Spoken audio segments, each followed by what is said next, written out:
Hey everyone, welcome back to the Retouch For Me channel.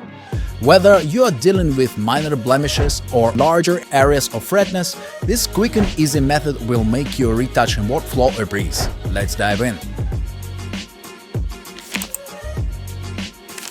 First, head over to the Retouch For Me website and go to the Products section. Here, you'll find the Photoshop panel, an incredibly powerful tool for automated retouching. To get started, click on Try it for free, which will take you to our Cloud Retouch page. Here, click Free to sign up for a free trial. This gives you access to 20 free retouches, so you can try all our plugins at no cost. Once you're signed up, it's time to download the plugin. Click Download. Now click the Get at Adobe Exchange button. Your browser will prompt you to open Adobe Creative Cloud. Do that.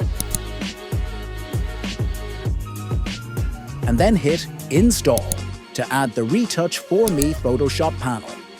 With the plugin installed, launch Photoshop and load the images you want to retouch. To open the panel, simply go to Plugins in the top menu, then select Retouch For Me panel. Now, you can choose between two retouching methods. If you prefer cloud processing, where you don't need to buy the plugins but instead use a subscription service, select Cloud Retouch. Remember, your first 20 retouches are free, meaning you can use all plugins in one go and count it as a single retouch. If you've purchased the plugins, you can choose on-device processing instead. But for now, let's choose Cloud Retouch.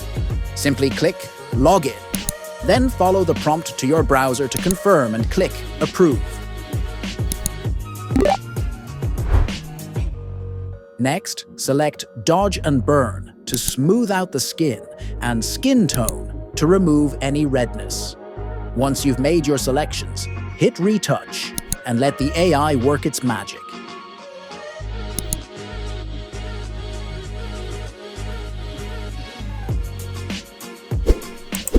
And that's it. In just a few simple steps, you've removed redness from the skin using AI in Photoshop. If you found this tutorial helpful, don't forget to like, share and subscribe to our channel for more retouching tips and tricks. Thanks for watching and see you in the next video.